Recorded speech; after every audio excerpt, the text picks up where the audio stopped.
Praise the Lord. இயேசுவின் ரத்தம் ஜெயம். தினமும் இயேசு நிகழ்ச்சிக்கு உங்களை கர்த்தராகிய இயேசு கிறிஸ்துவின் நாமத்தில் வரவேற்கிறேன். செய்தியின் தலைப்பு, அன்பு செய்யுங்கள், அனைத்தும் உங்களை தேடி வரும்.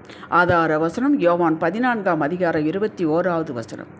இயேசு சொல்கிறார், என்னிடத்தில் அன்பாய் இருக்கிறவன் என் பிதாவுக்கு அன்பாயிருப்பான், நானும் அவனில் அன்பாயிருந்து அவனுக்கு என்னை வெளிப்படுத்துவேன் என்றார். கிருபை பெற்றவர்களே, கடைசி காலங்களில் மனிதர்களின் அன்பு தணிந்து போம் என்று வேதம் முன் அறிவித்ததை தற்போது நாம் பார்க்கிறோம். ஒரு 30 வருடங்களுக்கு முன் டைவோர்ஸ் என்ற வார்த்தை கெட்ட வார்த்தை, சாபத்திற்குரிய வார்த்தை போல காணப்பட்டது. அதிகமாக பேச மாட்டார். தற்போது இது சாதாரணமான புழக்கத்தில் அடிபடும் வார்த்தையாக காணப்படுகிறது. காரணம், அன்பில்லை. அன்பின் ஒரு கூறு சகித்து கொள்ளுதல், ஏற்றுக்கொள்ளுதல், அடுத்த நபர் யோசிப்பதற்கு, திருந்துவதற்கு பல வாய்ப்புகளும் சந்தர்ப்பமும் காலமும் கொடுப்பது. அன்பு போட்டி போடாது, ஒப்பிட்டு பார்க்காது, அன்பு பொறாமை கொள்ளாது, அன்பு கோபம் கொள்ளாது. நாம் ஒருவர் மீது அலாதி அன்பு வைத்திருக்கிறோம் என்றால் அவர்கள் என்ன சொன்னாலும் கேட்போம், அதைவிட செய்வோம். இது கடினமாகவே இருக்காது. 1 கொரிந்தியர் 13 படியுங்கள். அது அன்பின் அதிகாரம், படியுங்கள். அன்பின் அடையாளம் தெரியும். அன்பு வினைச்சொல், வேர்ப்.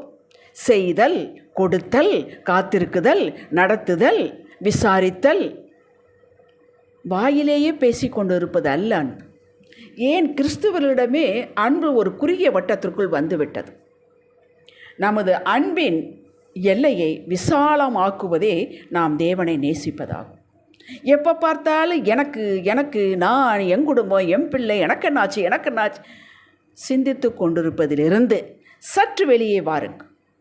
இப்படியே நம் முன்னோர்கள், தேச தலைவர்கள் இந்த சின்ன வட்டத்திற்குள்ளே இருந்திருந்தால் இந்தியா சுதந்திரம் அடைந்திருக்குமா? பல்வேறு வளர்ச்சிகளை கண்டிருக்குமா? நினைத்து பாருங்கள். நாம் தேசத்திற்காக ஒவ்வொரு நாளும் ஜெபிக்க வேண்டும். இது நமது கடமை, பொறுப்பு. ஜெபிக்காமல் எதுவும் எங்கேயும் எந்த மாற்றமும் உண்டாகாது. அப்படி என்றால் நம் தேச பாதுகாப்புக்கு, ஒற்றுமைக்கு, வளர்ச்சிக்கு, சபையினுடைய வளர்ச்சிக்கு யார் ஜெபிப்பது? சபை ஜெபிக்கும். சபை என்றால் நீங்கள் நானும் தான். தேசத்திற்கு, தமிழ்நாட்டிற்கு, நீங்கள் எந்த பகுதியில் இருக்கிறீர்களோ, உங்களது இருப்பிடம், இருக்கும் தெரு, உங்களது உறவுகள், சமுதாயம் ரட்சிக்கப்படாதிருந்தால் ஜெபிக்க வேண்டும். இந்த உத்தரவாதம் நம் கையில் கொடுக்கப்பட்டுள்ளது.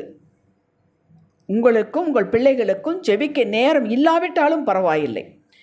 நாம் நம்மை சார்ந்த அனைத்திற்கும் தேவ இரக்கம், தயவு, கிருபை வேண்டு ஒரு வார்த்தையாவது சொல்லி ஜெபிக்க வேண்டும். இன்றிலிருந்து இதை நீங்கள் கட்டாயமாக்கி கொண்டு ஜெபிக்க தொடங்குங்கள். தொடர்ந்து செய்து வாருங்கள். உங்களது எல்லைகள், நன்மைகள் தொடர்ந்து வர காண்பீர்கள். இது சேலஞ்சாக எடுத்துக்கொள். இது சத்தியம். அடுத்து செலுத்த வேண்டிய வரிகள், ரோடு ரூல்ஸ். எங்கெல்லாம் இதை கடைப்பிடியுங்கள் என்று அரசாங்கம் சொல்லுகிறதோ அதை கடைப்பிடித்து கீழ்ப்படிய வேண்டும். சபையின் ஒழுங்கு என்பதை கருத்தோடு கீழ்ப்படிய வேண்டும். காலை ஆராதனை இத்தனை மணிக்கு என்றால் 5 நிமிடத்திற்கு முன்பாக இருக்க வேண்டும்.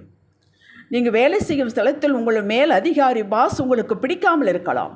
உங்களை வேண்டுமென்றே எரிச்சல் பண்ணுகிறவராக, சீண்டுகிறவராக, டிஸ்டர்ப் பண்ணுகிறவராக இருக்கலாம். ஆனால் நீங்கள் அவர் அதிகாரத்திற்கு கீழ்ப்படிய வேண்டும், மரியாதை செலுத்த வேண்டும். அப்படித்தான், அது தெய்வீக சட்டம். இதைத்தான் வலியுறுத்துகிறது.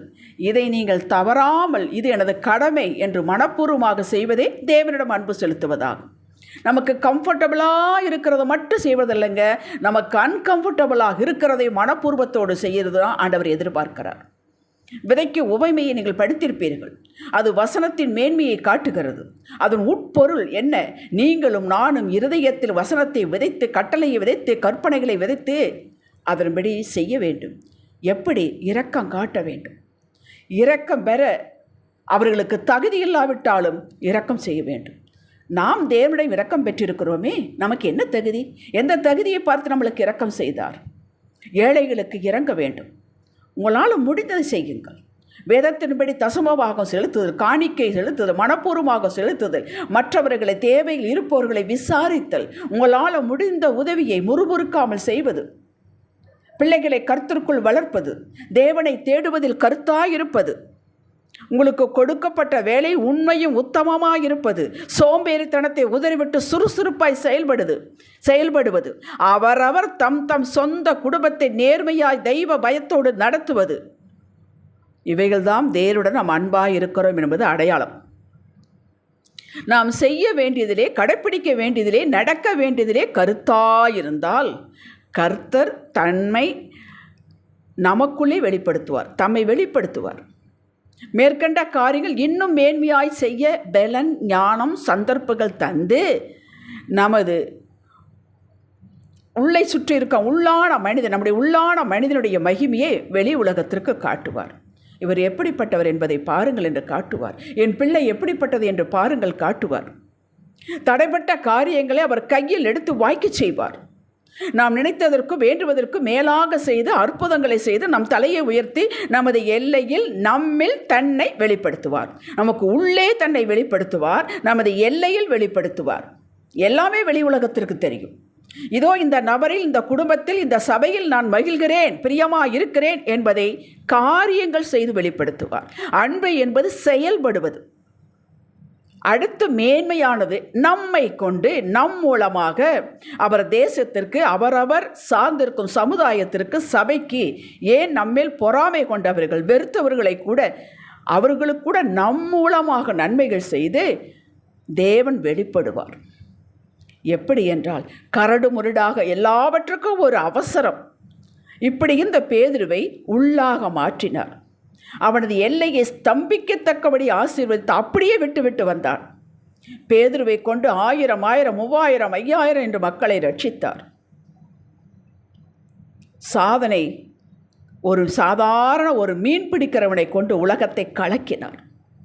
கர்த்தருக்கு நம்ம தகுதி ஏதும் தேவையில்லை. அவர் புல்லை கூட ஆயுதமாக மாற்றுவார். நம்முடைய கீழ்ப்படிதல் தான் அவருக்கு தேவை. நாம் அவரை நேசிக்கும் நேசத்தை பார்க்கிறார். அந்த நேசம் நமக்குள்ளே இருக்கும் ஆவியானவருக்கு நாம் கீழ்ப்படுகிறதை கவனிக்கிறார். இதற்கும் கிருபை தருகிறார். நம்மை நாமே பாரப்படுத்தி கொள்ளாமல், எல்லாவற்றும் என்ன நடக்குமோ, அப்படி என்ன நடக்குமோ, பிள்ளைகளுக்கு வேலை கிடைக்குமோ, இது ஏது அவசியமே இல்லை. தேவையற்ற பாருங்கள் எல்லாவற்றையும் ஒதுக்கிவிட்டு கர்த்தரே எனக்கு போதும் என்று எளிமையோடு, ஆவியில் எளிமையோடு, தேவன் தந்த நேசத்தை, அன்பை பாரபட்சமில்லாமல் செயலில் காட்டி வந்தால் போதும். அன்பிருந்தால் எதுவும் கடினமாக இருக்கவே இருக்காதுங்க. ஒன்றும் தடை இருக்காதுங்க. சாக்கு போக்கு சொல்லாதுங்க. ஜெபிக்கலாம். தகப்பனே, ஆம், எல்லாம் உண்மைதான். அடியானை அன்பு கூறும்படி பலப்படுத்தும். ஆசை, உங்கள் கற்பனைகளை கை கொண்டு நடப்பது ஆசை, புரிகிறது. செயலில் காட்ட கிருபை தாரும். இயேசுவின் நாமத்தில் பிதாவே. இன்றைய சிந்தனைக்கு, தேவ அன்பை அளவில்லாமல் பெற்ற நான் எல்லோரிடமும் எப்போதும் அன்பு கூறுவேன், அன்பை செயலில் காட்டுவேன். ஆமேன். ஹல்லேலூயா.